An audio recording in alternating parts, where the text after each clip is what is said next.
నెలల జగన్మోహన్ రెడ్డి అనే పిచ్చోడు పరిపాలనలో ఈ రాష్ట్రం అన్ని రకాలుగా దెబ్బతింది. ఈ రాష్ట్రాల్లోని పరిస్థితుల్ని పక్క రాష్ట్రాల్లో ఎన్నికల ప్రచారానికి గెలిచేస్తూ ఆంధ్రప్రదేశ్ను ఉదాహరణగా చూపిస్తూ ఉన్నారు. గతంలో ఆంధ్రప్రదేశ్ కానీ దేశం కానీ మొత్తం బీహార్ను చూపించేది. నాశనం అయిపోయిన బీహార్ని, రౌడీజంతో ఉన్నటువంటి బీహార్ని, అభివృద్ధి లేనటువంటి బీహార్ని, మహిళలకి రక్షణ లేనటువంటి బీహార్ని, ఎస్సీ బీసీ మైనార్టీలకి రక్షణ లేనటువంటి బీహార్ని గతంలో ఉదాహరణ చూపించేవాళ్ళు. ఇప్పుడు దేశం మొత్తం ఆంధ్రప్రదేశ్ని చూపిస్తూ ఉంది. ఆంధ్రప్రదేశ్లో కరెంటు లేని పరిస్థితిని, ఆంధ్రప్రదేశ్లో రోడ్లు లేని పరిస్థితిని, ఆంధ్రప్రదేశ్లోని అభివృద్ధి లేని పరిస్థితిని, ఆంధ్రప్రదేశ్లో రాజకీయ కక్ష సాధింపుల కోసం వ్యవస్థల్ని ఏ విధంగా అడ్డుపెట్టుకొని ఒక పిచ్చోడు ఈ రాష్ట్రాన్ని పరిపాలిస్తున్నాడు. ఒక పిచ్చోడు రాజకీయ కక్ష సాధింపుల కోసం వ్యవస్థల్ని అడ్డుపెట్టుకొని వ్యవస్థల్ని మేనేజ్ చేస్తూ దుర్వినియోగం చేస్తున్నాడని పక్క రాష్ట్రాల్లో ఎన్నికల ప్రచారానికి రాష్ట్రంలో జరిగిన పరిస్థితుల్ని వివరిస్తున్నారంటే ఇవాళ రాష్ట్రంలో ప్రజలందరూ కూడా సిగ్గుపడతా ఉన్నారు.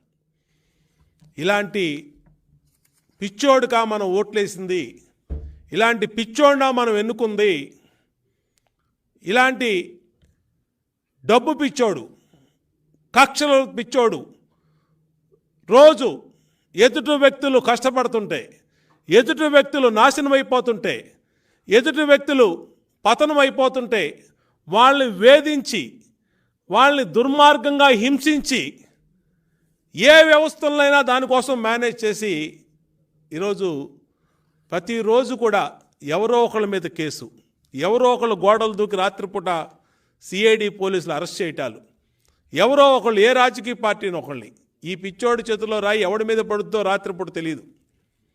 దానికి సిఐడిని అడ్డుపెట్టుకొని కొంతమంది టెయింటెడ్ పోలీస్ అధికారులను అడ్డుపెట్టుకొని రాష్ట్రంలో ప్రతి జిల్లాలో కూడా ప్రతిరోజు ఎవరింటి మీద సోషల్ మీడియాలో ఒక సామాజికవేత్త మీద పడుద్దా రాయి, ఒక ఎస్సీ డాక్టర్ మీద పడుద్దా, ఒక దళిత మహిళ మీద పడుద్దా, ఒక మైనార్టీ కుటుంబం మీద పడుద్దా, ఒక రాజకీయ పార్టీ మీద పడుద్దా, 3 సార్లు ముఖ్యమంత్రిగా చేసినటువంటి చంద్రబాబు నాయుడు గారి మీద ప్రతిరోజు ఏదో ఒక కేసు, అనేక రకాలుగా. మొన్నటికి మొన్న రాష్ట్రంలో 2014, 2019లో చంద్రబాబు నాయుడు గారి ముఖ్యమంత్రిగా ఉన్నప్పుడు, తెలుగుదేశం పార్టీ అధికారంలో ఉన్నప్పుడు ఏ ఒక్క పొరపాటు చేయనటువంటి పరిపాలన, ఏ ఒక్క తప్పు చేయనటువంటి పరిపాలన, ఏ అవినీతి కుంభకోణం లేనటువంటి పరిపాలనలో జగన్మోహన్ రెడ్డి పాదయాత్రలో అనేకమైనటువంటి మాటలు చెప్పాడు. కరప్షన్ ఎంపరర్ అన్నాడు, 5 లక్షల కోట్ల అవినీతి అన్నాడు, అమరావతిలో మాయ అన్నాడు, అమరావతిలో డబ్బులు కొట్టేశారన్నాడు.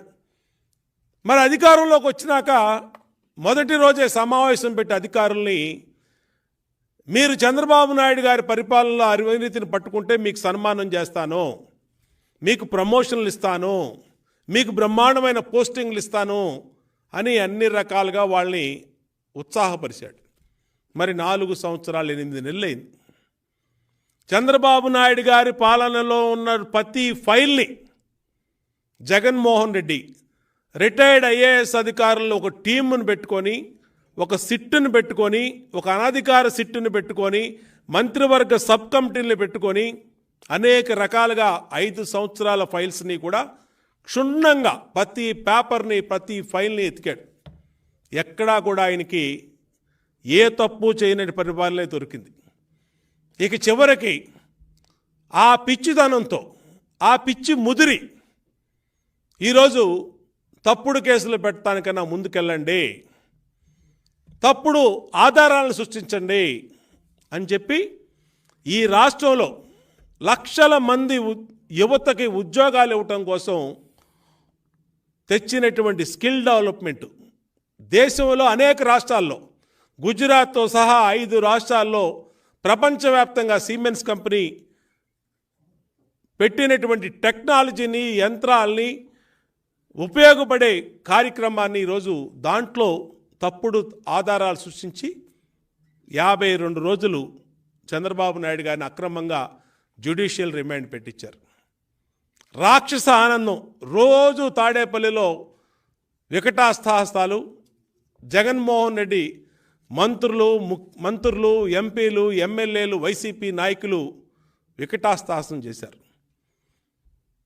స్కిల్ డెవలప్మెంట్ కేసులో 52 రోజుల్లో 50 పైసలు అవినీతి అయినా సరే జగన్మోహన్ రెడ్డి ప్రభుత్వం బయటకు తీసిందా? స్కిల్ డెవలప్మెంట్ కేసులో 2800 కోట్ల రూపాయల మిషనరీని అంతర్జాతీయ సిమెన్స్ కంపెనీ ప్రపంచం మొత్తం అమెరికా కానించి, యూరోప్ కానించి, ఆస్ట్రేలియా కానించి, కెనడా కానించి, జర్మనీ కానించి, జపాన్ కానించి విస్తరించున్నటువంటి అంతర్జాతీయ ఇంటర్నేషనల్ సంస్థ కంపెనీ మన రాష్ట్రంలో 2800 కోట్ల రూపాయల మిషనరీని, టెక్నాలజీని చంద్రబాబు నాయుడు గారు తీసుకొచ్చినటువంటి విధానపరమైన నిర్ణయం వల్ల ఆంధ్రప్రదేశ్కి ఉచితంగా ఇచ్చారు.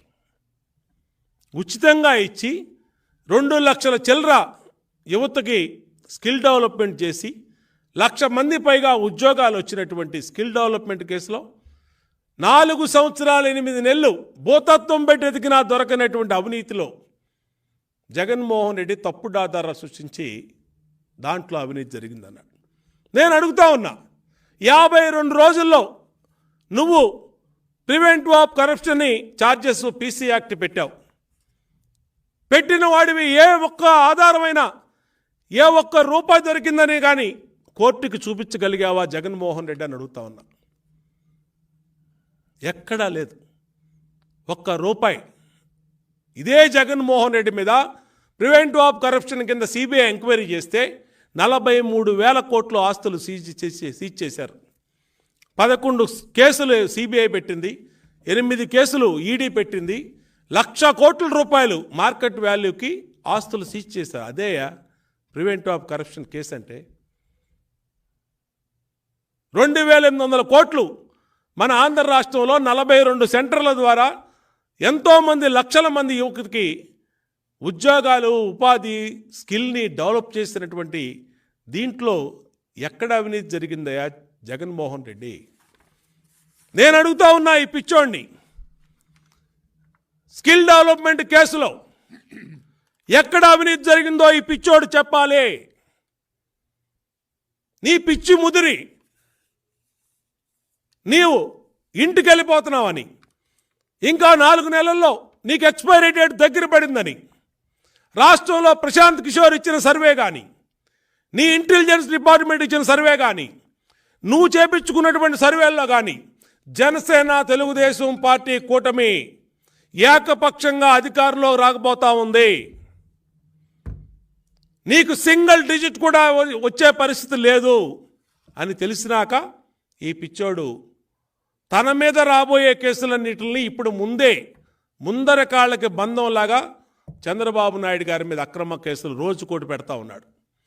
మొన్నమో స్కిల్ డెవలప్మెంట్ కేసు పెట్టాడు, దానికి ముందేమో అసైన్డ్ ల్యాండ్స్ కేసు అన్నాడు, తర్వాతమో లేని ఇన్నర్ రింగ్ రోడ్ని హైదరాబాద్ నగరానికి ఓఆర్ఆర్ లాగా బ్రహ్మాండంగా ఈ అమరావతిని ప్రపంచ స్థాయి నగరంగా పెడతమే కాకుండా దానికి 27 రోడ్లను కలుపుతూ ప్రధానంగా ఇన్నర్ రింగ్ రోడ్ని సింగపూర్ను ప్రభుత్వం చేత డిజైన్ చేయించినటువంటి ఇన్నర్ రింగ్ రోడ్ని, పేపర్ మీదే ఉన్నటువంటి ఇన్నర్ రింగ్ రోడ్ని ప్రభుత్వం నుంచి రూపాయి బడ్జెట్ నిధుల విడుదల 1 ఎకరం భూమి ప్రభుత్వం కేటాయించలా, పేపర్ మీదే అలైన్మెంట్ ఉన్నటువంటి భూమిని, అలైన్మెంట్తో పేపర్ మీదే ఆమోదం పొందినటువంటి భూమిని ఎక్స్పర్ట్ కమిటీలో హై లెవెల్ ఐఏఎస్ అధికారులు కమిటీ అప్రూవల్ చేసినటువంటి భూమిని ఇన్నర్ రింగ్ రోడ్ని దాంట్లో 2,000 కోట్ల అవినీతి జరిగిందని చంద్రబాబు నాయుడు గారి మీద తప్పులు కేసులు పెట్టాం. అంటే ఈ పిచ్చోడు చెప్పాలి, ఈ పిచ్చోడు మాట్లాడాలి. నిన్న లోకేష్ గారు చెప్పారు, అంటే ఒక పిచ్చి ముదిరిపోతే అతను పరిపాలనకి పనికిరాడు. మన రాజ్యాంగం చెప్తా ఉంది, ఇది మన చట్టం చెప్తా ఉంది. గవర్నర్ గారు కూడా దృష్టి పెట్టాలి దీని మీద. ఏంటి పిచ్చి? ఏమన్నా ఆధారాలుండి తప్పులు జరిగి అవినీతి జరుగుతుంటే 4 సంవత్సరాలు 8 నెలలు జగన్మోహన్ రెడ్డి అనే ఒక ఫ్యాక్షన్ నైజానికి 4 సంవత్సరాలు 8 నెలలు ఆగుతాడా? వచ్చిన మొదటి నెలలోనో 2 నెలల్లోనో ఇప్పుడు చేసిన పనిని అప్పుడే ఆ కేసులు పెట్టి అందరినీ ఇబ్బంది పెట్టి ఉండేవాడు. 4 సంవత్సరాలు 8 నెలలు ఎందుకు ఆగుతాడు జగన్మోహన్ రెడ్డి? మేధావులు ఆలోచించాలి, ప్రజలు ఆలోచించాలి. ఇవాళ రాష్ట్రంలో జరుగుతున్నది ఏంటి?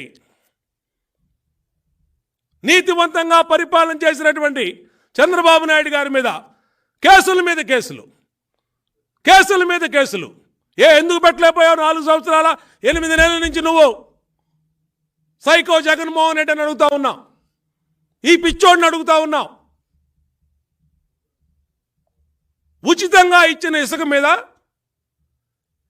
భవన నిర్మాణ రంగాన్ని ప్రోత్సహిస్తూ ఎవరికి ఎంత కావాలంత ఇసుక తీసుకెళ్ళండి, చక్కగా ప్రకృతి ఇచ్చింది, నదులు ఇచ్చినాయి, మనకు అపారమైన సంపద ఉంది, అపారమైన నదులున్నాయి, వంకలున్నాయి, డొంకలున్నాయి, నదులున్నాయి, ఎవరికి ఎంత కావాలో అంతగాని తీసుకెళ్ళండి అని ₹1 ఛార్జ్ చేయకుండా చంద్రబాబు నాయుడు గారు విధానపరమైన నిర్ణయం ఇసుక పాలసీని పెడితే దాంట్లో 1000 కోట్ల అవినీతి అంట.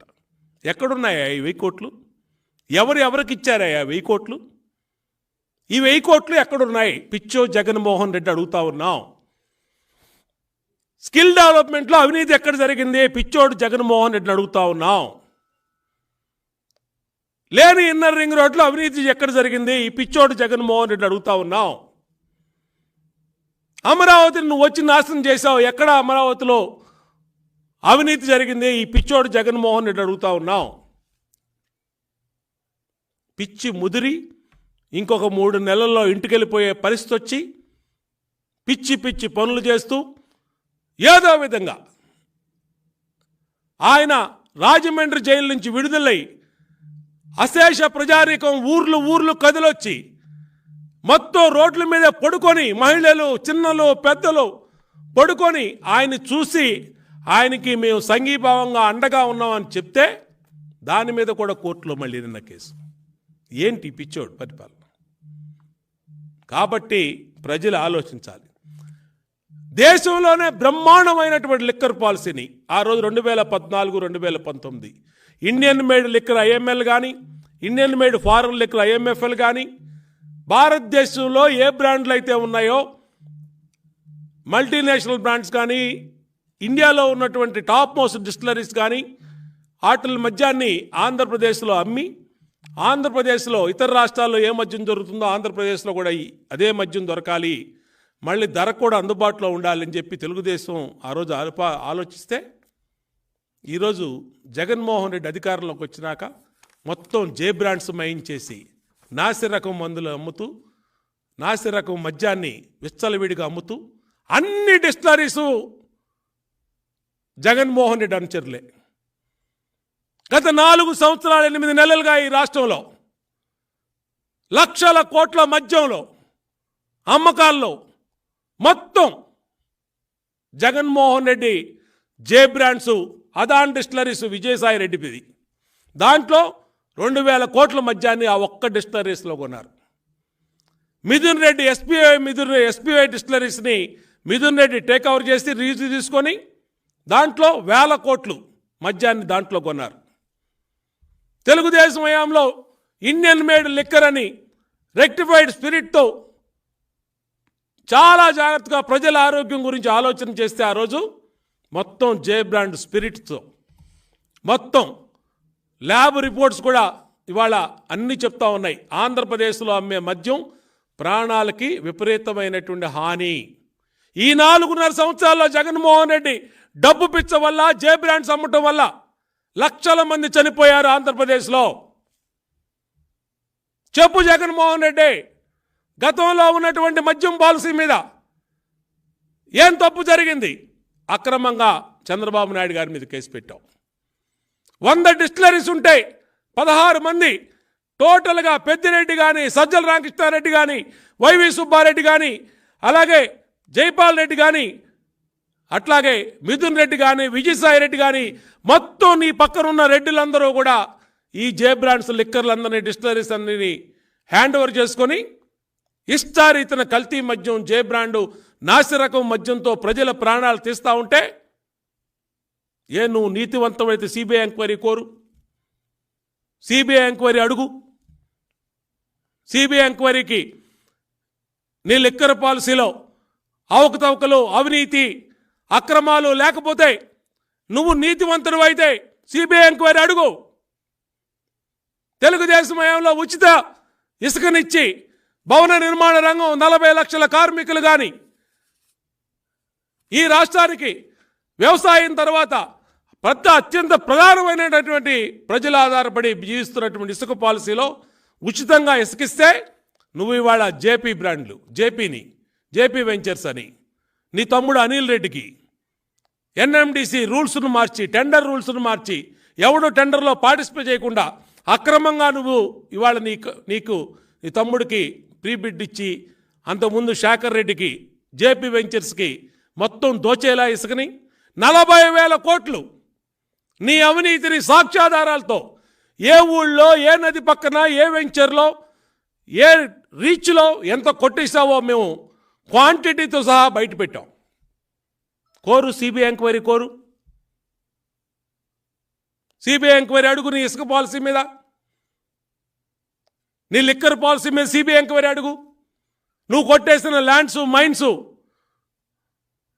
కరెంటు, వీటి మీద సిబిఐ ఎంక్వైరీ. నువ్వు చేసిన ప్రతి అవినీతి మీద మేము సాక్ష్యాధారాలతో నిరూపిస్తున్నాం. నీవు కాదంటే సిబిఐ ఎంక్వైరీ వేయమని ఈ పిచ్చోడు జగన్మోహన్ రెడ్డిని అడుగుతా ఉన్నాం.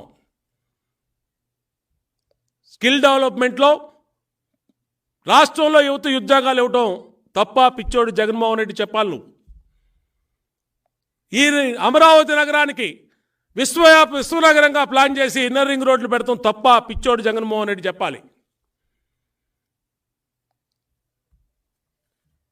ఫైబర్ నెట్ ప్రోగ్రాంలో 140 రూపాయలకే మారుమూల ఉన్న గ్రామానికి 5,000 కోట్ల అయ్యే ప్రాజెక్ట్ని 200 కోట్లకో 300 కోట్లుగా అవచేసి ప్రజలకు ఇంటర్నెట్ని ఇచ్చినటువంటి పాలసీ తప్ప ఈ పిచ్చోడు జగన్మోహన్ రెడ్డి చెప్పాలి. అమరావతి భూముల్లో ఎక్కడ అవినీతి జరిగిందో ఈ పిచ్చోడు జగన్మోహన్ రెడ్డి చూపించాలి. ఇసుక పాలసీలో, ఉచితంగా ఇచ్చిన ఇసుక పాలసీలో 1000 కోట్లు ఎక్కడ అవినీతి జరిగిందో ఈ పిచ్చోడు జగన్మోహన్ రెడ్డి చెప్పాలి. అంతర్జాతీయంగా, జాతీయ స్థాయిలో బెస్ట్ లిక్కర్ పాలసీని తీసుకొచ్చినటువంటి తెలుగుదేశం ప్రభుత్వ హయాంలో ఎక్కడ అవినీతి జరిగిందో ఈ పిచ్చోడు జగన్మోహన్ రెడ్డి చెప్పాలని డిమాండ్ చేస్తా ఉన్నాం. ఎక్కడైనా సరే తెలుగుదేశం హయాంలో కేబినెట్ ఆమోదం లేకుండా విధానపరమైన నిర్ణయాలు ఎక్కడైనా తీసుకున్నావా? అసెంబ్లీ నిర్ణయాలు లేకుండా, అసెంబ్లీ ఆమోదం లేకుండా ఈ పిచ్చోడులాగా ఎప్పుడూ తెలుగుదేశం పరిపాలన చేయలా. 3 సార్లు ముఖ్యమంత్రిగా చేసిన వ్యక్తి చంద్రబాబు నాయుడు గారు. ఒక అనుభవజ్ఞుడు, ఒక అపారమైనటువంటి అనుభవం, చట్టం మీద అవగాహన ఉన్నటువంటి వ్యక్తి. ఏ నిర్ణయాన్ని ఏం చేయాలి, ఏ విధంగా న్యాయబద్ధంగా అవినీతి లేకుండా తను అవినీతి చేయటమే కాదు, ఇంకొకళ్ళు అవినీతి చేయటానికి ఎక్కడ అవకాశం లేకుండా ఉండటానికి విధానపరమైన నిర్ణయాలు పక్కాగా చేసినటువంటి నాయకుడు చంద్రబాబు నాయుడు గారు. ఇవాళ తాడేపల్లిలోని పిచ్చోడు ఇష్టారీతన పిచ్చి కేసులు పెడుతూ సైకో ఆనందం పొందుతూ రోజుకో కేసు ఇంకా మాట్లాడుతున్నాడు. నారాయణ స్వామి ఉప ముఖ్యమంత్రి ఇంకా 10 కేసులు పెడతావంట. బొచ్చు బీకుతావా నువ్వు అని అడుగుతా ఉన్నా. న్యాయ పోరాటం చేస్తాం, విడిచిపెట్టే ప్రసక్తి లేదు. నీ తప్పుడు కేసులకు భయపడే ప్రసక్తి లేదు, నీ అక్రమ అరెస్టులకు భయపడే ప్రసక్తి లేదు. ప్రజల కోసం, రాష్ట్రం కోసం తెలుగుదేశం పార్టీ ప్రతి నాయకుడు కూడా చంద్రబాబు నాయుడు గారి నుంచి కింద వరకు ప్రతి కార్యకర్త కూడా రాష్ట్రం కోసం, ప్రజల కోసం పనిచేస్తారు తప్పితే నీ పిచ్చి కేసులకి, నీ పిచ్చి చేష్టలకి, నీ అక్రమ అరెస్టులకి భయపడే ప్రసక్తి లేదు జగన్మోహన్ రెడ్డిని హెచ్చరిస్తా ఉన్నాం.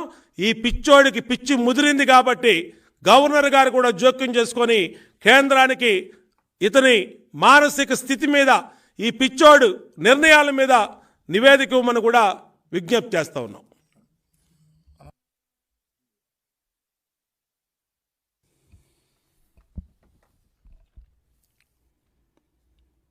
ఈరోజు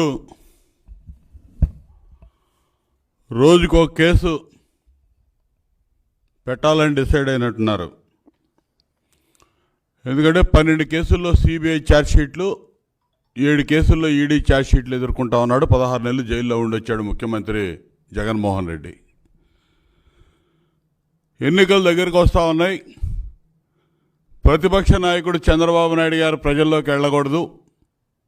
ఈ 4.5 సంవత్సరాల్లో ఇతనికి ఏ అధికారం లేనప్పుడే, వాళ్ళ నాన్న అధికారంలో ఉన్నప్పుడే అధికారాన్ని అడ్డం పెట్టుకొని రాష్ట్రాన్ని అడ్డగోలుగా దోచేశాడు. 43,000 కోట్లు దోపిడీ చేశాడంటానికి పూర్తి ఆధారాలు ఉన్నాయని ఛార్జ్షీట్లు ఫైల్ అయినాయి. ఇవాళ 10 ఏళ్ళు అయింది బయటకు వచ్చి, బెయిల్ మీద బయటకు వచ్చి ఛార్జ్షీట్లు ఫైల్ అయినటువంటి కేసుల్లో కేసు ఒక అంగుళం కూడా ముందుకు పోకుండా, విచారణకు సహకరించకుండా తప్పించు తిరుగుతున్నటువంటి నేరస్తుడు జగన్మోహన్ రెడ్డి. ఇలా తప్పించుకొని ఏ విధంగా తిరుగుతూ ఉన్నాడంటే, ముఖ్యమంత్రి పదవిని అడ్డం పెట్టుకొని కేసులు విచారణకి తప్పించుకొని తిరుగుతున్నటువంటి ఒక ఆర్థిక ఉగ్రవాది జగన్మోహన్ రెడ్డి. ముఖ్యమంత్రి పదవి పోతే కేసులు విచారణకి హాజరవ్వాలి. కేసులు విచారణ హాజరైతే ఆల్రెడీ ఛార్జ్షీట్లన్నీ ఫైల్ అయి ఉన్నాయి కాబట్టి ఒక 6 నెలల్లో విచారణ పూర్తయితే శాశ్వతంగా జైలుకు పోతాడనేది అతనికి తెలుసు. ఎటు జైలుకు పోతాడు, అధికారం పోవడం ఖాయం. ఇవాళ ప్రతిపక్ష నాయకుడు చంద్రబాబు నాయుడు గారు, తెలుగుదేశం పార్టీ శ్రేణులు ప్రజల్లోకి వెళ్తూ ఉన్నాయి. ఈ 4.5 సంవత్సరాల కాలంలో జగన్మోహన్ రెడ్డి చేసినటువంటి అవినీతి కుంభకోణాలన్నీ కూడా వెలుగు చూస్తూ ఉన్నాయి. మొత్తం ప్రజల్లోకి తీసుకెళ్తా ఉన్నాం. ప్రజలకి స్పష్టంగా అర్థమవుతా ఉంది. తండ్రి అధికారాన్ని అడ్డు పెట్టుకొని 1,00,000 కోట్లు దోపిడీ చేశాడంటే దానిలో 43,000 కోట్లకు ఆధారాలు దొరికినాయి. ఈరోజు 2,00,000 కోట్లు ఈ 4.5 సంవత్సరాల కాలంలో అవినీతికి పాల్పడ్డాడని చెప్పి తెలుగుదేశం పార్టీ శ్రేణులు, ముఖ్యంగా చంద్రబాబు నాయుడు గారు ప్రజల్లోకి వెళ్ళి చెప్తా ఉన్నాడు. భవిష్యత్తు గ్యారంటీ ఇస్తానని చెప్పి ప్రజలకి హామీలు ఇచ్చి ముందుకు పోతా ఉన్నాం. ఇవన్నీ ప్రజల్లోకి వెళ్ళకూడదు. ప్రతిపక్ష నాయకుడు వాస్తవాలు చెప్పకూడదు. కాబట్టి ప్రతిపక్ష నాయకుడు 3 సార్లు ముఖ్యమంత్రిగా చేశాడు, మచ్చలేని నాయకుడిగా ఉన్నాడు. మసిబూయాలని చెప్పి మొట్టమొదటిగా స్కిల్ డెవలప్మెంట్ కేసు ఒకటి లేని కేసుని సృష్టించి ఆయన మీద ఆపాదించి 2021లో ఎఫ్ఐఆర్ కట్టినటువంటి కేసులో 37వ ముద్దాయిగా పెట్టి 53 రోజులు జైల్లో ఉంచారు. అదేవిధంగా వరుస పెట్టి లేని ఇన్నర్ రింగ్ రోడ్డు సృష్టించారు. ఇన్నర్ రింగ్ రోడ్డు కేసు అన్నాడు, ఫైబర్ నెట్ కేసు అన్నాడు. ప్రభుత్వం 400 కోట్లు ఖర్చు పెడితే ఫైబర్ నెట్ ప్రాజెక్టుకి ప్రభుత్వానికి వచ్చింది 900 కోట్లు, 500 కోట్ల లాభం వచ్చింది. 9 లక్షల కనెక్షన్లు ఇచ్చారు ఆ ప్రాజెక్టు కింద. ఇప్పుడు అవన్నీ కూడా రద్దయిపోయినాయి, కనెక్షన్లన్నీ పీకేశారు. మొత్తం ప్రాజెక్ట్ అంతా మూలన పడిపోయింది. ఇలా అదేవిధంగా inner ring road, fibre net, skill డెవలప్మెంట్తో పాటు ఇటీవల నూతనంగా తీసుకొచ్చినటువంటి కేసులు, అసైన్ ల్యాండ్ కేసు ఒకటి పెట్టించారు. ఇవాళ మద్యం మీద, ఇసుక మీద ప్రధానంగా తెలుగుదేశం పార్టీ పోరాటం జరుపుతూ ఉంది. దశల వారీగా మద్య నిషేధం చేస్తానన్నటువంటి ముఖ్యమంత్రి మద్యం వ్యాపారం చేస్తూ ఉన్నాడు. నిషేధం కాదు, మద్యం వ్యాపారం. ముఖ్యమంత్రి తన బినామీల మీద, పేర్ల మీద ఉన్న డిస్టిలరీలన్నీ కూడా హస్తగతం చేసుకొని లీజుల పేర్ల మీద వాళ్ళ సొంత బ్రాండ్లు తయారు చేసి నాసిరకం మద్యం సరఫరా చేసి పేదల బతుకులతో ఆటలాడుతూ ఉన్నారు. పేద ప్రజల ఆరోగ్యాన్ని మంటగలుపుతూ ఉన్నారు. దీర్ఘకాలిక రోగాల బారిన పడి వేలాది మంది చచ్చిపోయారు. 30 లక్షల మంది పైగా రోగాల బారిన పడ్డ పరిస్థితి చూసాం. ఇక ఇసుక గురించి ఆలోచిస్తే 40,000 కోట్లు దోపిడీ చేశాడని చెప్పి నిన్న తాజాగా పెట్టిన కేసు, 40,000 కోట్లు దోపిడీ జరిగిందని చెప్పి చంద్రబాబు నాయుడు గారు ఆగస్టు నెలలో ఇదే వేదికగా మొత్తం కూడా క్రానలాజికల్గా ఏ విధంగా అసలుకి ఇతర అధికారంలోకి వచ్చినాక పాలసీ తీసుకొచ్చాడు, పాలసీ లేకుండా 2021 వరకు ఇసుకను నడిపాడు, దోపిడీ చేశాడు. 21లో జేపీ వెంచర్స్ని తీసుకొచ్చి వాళ్ళకి ఏ విధంగా ఇచ్చాడు, వాళ్ళు లేని అధికారంతో టర్న్కి సంస్థను తీసుకొచ్చి సబ్ లీజుకి ఇవ్వటం, ఆ లీజు సంస్థ కూడా సంవత్సరం చేసి పక్కకి వెళ్ళిపోవటం, వాళ్ళ నాయకులకి ఎమ్మెల్యేలకి జిల్లాకి 20 కోట్లు 30 కోట్లకి సబ్ లీజులకి ఇచ్చి కట్టలేక 2 కాంట్రాక్టులు చచ్చిపోయిన విధానం, ఆత్మహత్య చేసుకున్న విధానం మొత్తం కూడా చెప్పాడు.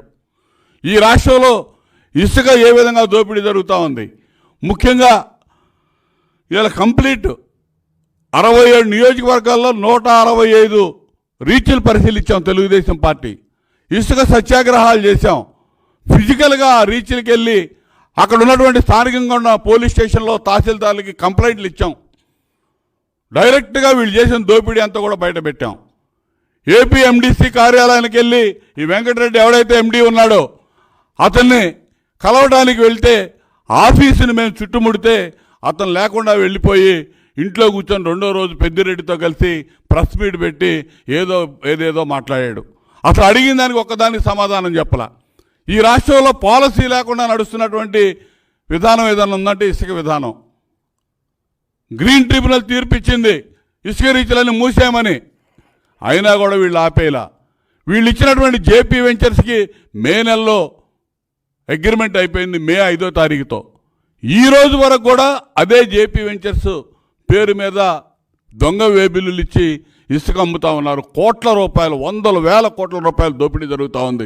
డైరెక్ట్గా తాడేపల్లి ప్యాలెస్కి డబ్బులు వెళ్తూ ఉన్నాయి. ఇవన్నీ అడుగుతా ఉన్నాం. ఈరోజు చెప్పండి సమాధానం. జేపీ వెంచర్స్ వాడిది మే నెల 5వ తారీఖుతో అయిపోతే ఈరోజు కూడా జేపీ వెంచర్స్ బిల్లుల మీద ఇసుక దోపిడీ జరుగుతూ ఉంది. ఇవన్నీ అడుగుతూ ఉంటే వీటికి సమాధానం చెప్పలేక ఉచిత ఇసుక పాలసీలో అవినీతి జరిగిందని చెప్పి, లేకపోతే ప్రభుత్వ ఆదాయాన్ని గండిపడిందని చెప్పి ఈ రోజున నిన్న ఎఫ్ఐఆర్లో ముద్దాయిగా చేసి ఆనాడు మంత్రిగా ఉన్నటువంటి పీతల సుజాత గారిని, అదేవిధంగా ఎమ్మెల్యేలుగా ఉన్నటువంటి చింతమనేని ప్రభాకర్ని, ఆ రోజు మంత్రిగా ఉన్నటువంటి దేవినేని ఉమ గారిని ఇవాళ ముద్దాయిలుగా చేసి ఎఫ్ఐఆర్ పెట్టాడు. సిగ్గు లేకుండా డిప్యూటీ సీఎం చెబుతా ఉన్నాడు. నిన్న చిత్తూరు జిల్లాలో సాధికార యాత్ర అని పనికిమాలిన యాత్ర ఒకటి చేస్తా ఉన్నాడు. అందులో చెబుతా ఉన్నాడు ఇంకా 10 కేసులు రెడీగా ఉన్నాయి, ఎన్నికల దాకా వీళ్ళు జైల్లోనే ఉంటాడు ముఖ్యమంత్రి చంద్రబాబు నాయుడు గారు, ఇతర నాయకులందరూ అని చెప్తా ఉన్నాడు. అంటే ఏమనుకుంటా ఉన్నారు మీరు? అసలు సిగ్గు లేకుండా ప్రజాస్వామ్యాన్ని నెట్ట నిలువున కూనీ చేస్తూ ఉన్నారు. ఈ కేసులు నిలబడే కేసులేనా?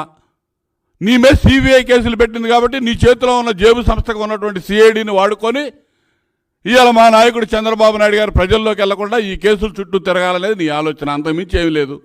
4 సంవత్సరాలు 7 నెలలు అయిపోయింది. ఇవాళ మినిమం ప్రాథమిక ఆధారాలు అనేది ఒక్కదానిలో కూడా లేకుండా నువ్వు కేసులు పెట్టి ఎఫ్ఐఆర్లు కట్టి జైలుకి పంపిస్తే అయిపోయింది అనుకుంటా ఉన్నావు. ఇవన్నీ కూడా మీరు ఒక బాట చూపిస్తూ ఉన్నారు. రేపు రాబోయే రోజుల్లో మీకు సంబంధించినటువంటి ఇవాళ ఉన్నటువంటి మంత్రివర్గంలో మంత్రులు కానీ అధికారులకు కానీ ఇవన్నీ గుదిబండగా తయారవుతాయి. మీరు ఎక్కడో పోతారో ఒక్కసారి ఆలోచన చేసుకోండి. ఇవాళ ఇచ్చిన కంప్లైంట్లన్నీ కూడా ఆళ్ళ రామకృష్ణారెడ్డి 2 కేసుల్లో కంప్లైంట్లు ఇచ్చాడు. ఒకడు వాసుదేవరెడ్డి, ఒకడు ఇవాళ ఇచ్చినటువంటి వెంకటరామరెడ్డి, అజయ్ రెడ్డి. ఇదంతా ఒక పథకం ప్రకారం కంప్లైంట్లు ఇప్పిస్తూ ఉన్నారు వీళ్ళ చేత. ఇవాళ మద్యం కుంభకోణంలో వాసుదేవరెడ్డి కానీ, ఇసుక కుంభకోణంలో వెంకటరెడ్డి కానీ. వెంకటరెడ్డి అనేవాడు అసలు ఎక్కడున్నాడు? ఇవాళ మేము ఫ్రీ స్టాండ్ పాలసీ మేము అమలు చేసినప్పుడు వెంకటరెడ్డి అనేవాడు సెంట్రల్ సర్వీస్ నుంచి వీళ్ళు అధికారంలోకి వచ్చినాక వచ్చాడు డెప్యుటేషన్ మీద. అసలు ఆ రోజు రాష్ట్రంలో ఏం జరిగిందో ఇతనికి ఎట్ట తెలుసు? ఎవడు రాసిస్తే కంప్లైంట్ ఇచ్చాడు? ఇవాళ మేము 1 నెల రోజులు ఆందోళన ఉద్యమాలు చేస్తే మాకు కనపడకుండా తప్పించుకొని తిరిగినటువంటి దొంగ వెంకటరెడ్డి రేపు ఖచ్చితంగా జైలుకి వెళ్తాడు. ఇసుకలో జరిగినటువంటి కుంభకోణానికి ప్రధాన ముద్దాయం చేసి ఈ వెంకటరెడ్డి అనేవాడిని జైలుకి పంపుతాం. కాబట్టి ఇతను కంప్లైనెంట్గా ఇప్పుడు తయారు చేశారు ఇతన్ని. ఇప్పుడు కంప్లైనెంట్ ఎవడైతే ఉన్నాడో రేపు వీళ్ళందరూ ముద్దాయిలు అవుతారని ముందుగానే జాగ్రత్త పడతా ఉన్నారు. ఇవన్నీ కూడా గుర్తుపెట్టుకోండి. మీరు ఇవాళ ముఖ్యంగా ఈ ప్రభుత్వం చంద్రబాబు నాయుడు గారి మీద ఏదో ఒక దుష్ట ఆలోచనతో కుట్రపూరితంగా ఆలోచన చేసి ఆయన ముద్దాయిగా చూపించడానికి చేసే